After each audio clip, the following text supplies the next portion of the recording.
پیارے بھائی بہن، کیا آپ یسوع مسیح کو اپنے دل میں قبول کرنا چاہیں گے کیا؟ یہ ہوگا۔ اب ہم آیت 29 سے 32 پڑھیں گے۔ لکھا ہوا ہے، اے مالک، اب تو اپنے غلام کو اپنے قول کے موافق سلامتی سے رخصت دیتا ہے، کیونکہ میری آنکھوں نے تیری نجات دیکھ لی ہے، جو تو نے سب امتوں کے روبرو تیار کی ہے، تاکہ غیر قوموں کو روشنی دینے والا نور اور تیری امت اسرائیل کا جلال بنے۔ تو یہاں شمعون صاف صاف یہ ظاہر کرے کہ یسوع مسیح صرف یہودیہ کے لیے نہیں آئے ہیں، بلکہ ساری دنیا کے لیے آئے ہیں۔ خدا نہیں چاہتا تھا کہ انسان نجات پانے کے لیے اپنے سے محنت کرنا۔ خدا ہر ایک انسان کے لیے اپنے طرف سے نجات کا راستہ نکالا۔ انسان کا بس یہ کام ہے کہ انسان اس کے سامنے اپنے گناہوں کا اقرار کر کے یسوع مسیح پہ ایمان لانا، اور نجات اس کی ہے۔ خدا یہودیوں کو اپنے لیے چنا، مگر نجات کا راستہ ہر ایک انسان کے لیے نکالا۔ اگر ایک یہودی یسوع مسیح پہ ایمان نہیں لاتا ہے تو اس کو نجات نہیں ہے۔ میرے دوست، خدا انصاف پرست ہے، یاد رکھو۔ یہ ہوگا۔ اب ہم آیت 33 سے 35 تک پڑھیں گے۔ اور اس کا باپ اور اس کی ماں ان باتوں پر جو اس کے حق میں کہی جاتی تھیں تعجب کرتے تھے، اور شمعون نے ان کے لیے برکت چاہی، اور اس کی ماں مریم سے کہا، دیکھ، یہ اسرائیل میں بہتوں کے گرنے اور اٹھنے کے لیے اور ایسا نشان ہونے کے لیے مقرر ہوا ہے جس کی مخالفت کی جائے گی، بلکہ خود تیری جان بھی تلوار سے چھد جائے گی، تاکہ بہت لوگوں کے دلوں کے خیال کھل جائیں۔ پیارے بھائی بہن، واقعی میں اگر ہم دیکھیں گے تو مریم بہت بڑی قیمت چکائے مونجی کو یہ دنیا میں لانے کے لیے۔ مریم صلیب کے پاس کھڑے تھے، اور انہوں اپنے آنکھوں سے مسیح کو صلیب پہ مرتے ہوئے دیکھے۔ مریم جب مسیح کو مرتے ہوئے دیکھے تو ان کے دل کو بہت تکلیف ہوئی۔ کئی بولے تو انہوں مسیح کے جسمانی ماں تھے، انہوں مسیح کو اپنے ہاتھوں سے بڑا کرے، ہر بات سے مسیح کا خیال کرے۔ مریم بہت تکلیفوں میں تھے اور تکلیفاں اٹھائے۔ اپنے آنکھوں کے سامنے مسیح کو مرتے ہوئے دیکھنا معمولی بات نہیں تھی۔ آیت 36 سے 38 پڑھیں گے۔ اور اشر کے قبیلے میں سے ہنا نام فنیول کی بیٹی ایک نبیہ تھی، وہ بہت عمر رسیدہ تھی، اور اپنے کنوارے پن کے بعد 7 برس ایک شوہر کے ساتھ گزارے تھے۔ وہ 84 برس سے بیوہ تھی، اور ہیکل سے جدا نہ ہوتی تھی، بلکہ رات دن روزوں اور دعاؤں کے ساتھ عبادت کیا کرتی تھی۔ اور وہ اسی گھڑی وہاں آ کر خدا کا شکر کرنے لگی، اور ان سب سے جو یروشلم کے چھٹکارے کے منتظر تھے اس کی بابت باتیں کرنے لگی۔ تو پیارے بھائی اور بہن، شمعون مسیح کا انتظار کر رہے تھے، اور ہنا بھی مسیح کا انتظار کر رہے تھے، اور خدا ان لوگوں کو پورا موقع دیا مسیح کو دیکھنے کے لیے۔ یہ دونوں کو معلوم تھا کہ نجات ان کے عبادت کے ذریعے سے نہیں ہے، بلکہ یسوع مسیح پہ ایمان لانے کے ذریعے سے ہے۔ ہنا رات دن خدا کی عبادت کرتے تھے اور روزہ رکھتے تھے، مگر جب مسیح کو دیکھے تو مسیح کے بارے میں گواہی دیے کہ مسیح کے ذریعے سے گناہوں سے چھٹکارا ہے۔ پیارے بھائی اور بہن، آج اگر ہم دیکھیں گے تو سارے دنیا میں مذہب کا چرچا چل رہا ہے۔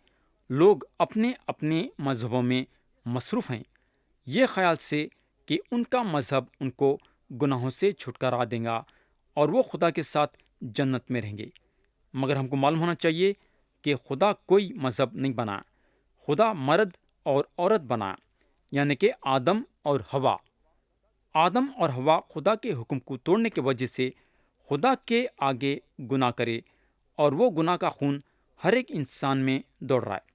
مگر خدا ہر ایک انسان کے لیے گناہوں کی معافی کا راستہ نکالا، مذہب کے ذریعے سے نہیں، بلکہ یسوع مسیح کے ذریعے سے جو 2000 سال پہلے یہ دنیا میں ایک انسان بن کے آئے اور ہر ایک انسان کے ہر ایک گناہوں کی پوری قیمت صلیب پہ اپنی جان دے کے چکائے۔ آج جو کوئی خدا کے سامنے اپنے گناہوں کا اقرار کر کے یسوع مسیح پہ ایمان لائے گا، خدا اس کے سارے گناہ کو معاف کرے گا اور اس کو ہمیشہ کی زندگی دے گا۔ پیارے بھائی بہن، گناہوں کی معافی اور ہمیشہ کی زندگی یسوع مسیح کے ذریعے سے ہی ہے۔ کیا آپ یسوع مسیح کے ذریعے سے گناہوں کی معافی حاصل کر کے ہمیشہ کی زندگی حاصل کرنا چاہیں گے کیا؟ مرضی آپ کی ہے اور فیصلہ آپ کا ہے۔ کئی کو بولے تو خدا آپ کو آپ کی مرضی دیا ہے اور چننا اور فیصلہ کرنا آپ کا کام ہے۔ خدا آپ کے مرضی کے بیچ میں آنے والا نہیں ہے یا دخل اندازی کرنے والا نہیں ہے۔ آپ کو چننا ہے اور آپ کو فیصلہ کرنا ہے۔ خدا ہم سب کو آج کے کلام کے ذریعے سے برکت دے۔ یسوع مسیح کے نام سے آمین۔